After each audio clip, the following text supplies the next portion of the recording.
Esselamu Aleyküm ve Rahmetullah. Bildiğimiz kimi İran hakimiyetinde böyük savaş gedir. Ama Sistani, Irak'ta oturan Sistani, Seyyid el-Xameyni'nin ölkəsini, öz qardaşlarının ölkəsini xilas etməkdən ötürü bir fətva vermədi. Mən çoxdankı olacaq söhbətlərimdə həmişə demişdim. Seyyid el-Xameyni'nin və Sistani arasında böyük bir düşmənçiliyi var. Hanı Seyyid el-Xameyni'yə İraqdan olan şiələrdən yardımı, onların silahı, sursatı yoxdur. İraqda Amerikan bazası yoxdur.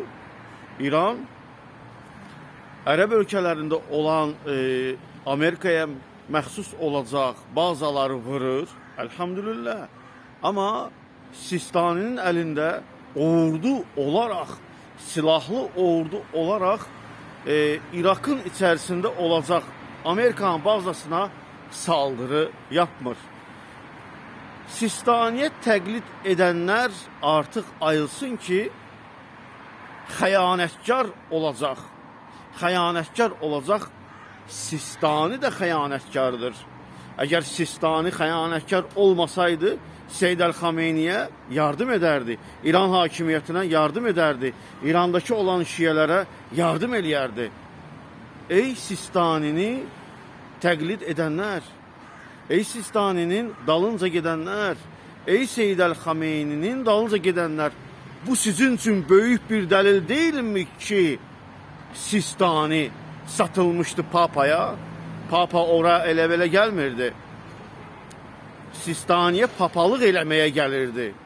Buyurun. Ayılın ey şiələr. Biz ayıldıq. Ona görə özünü İslam'a nisbət eləyəcək bütün o dövlətlərdən ayrıldıq. Onları inkar etdik. Siz də Sistani'ni inkar eləyin. Hal-hazırda bu möhkəm bir dəlildir.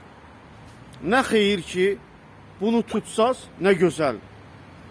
Subhanallah. O ağıl sizdə var ki, amma ağıllımız içəridə az olsa da var.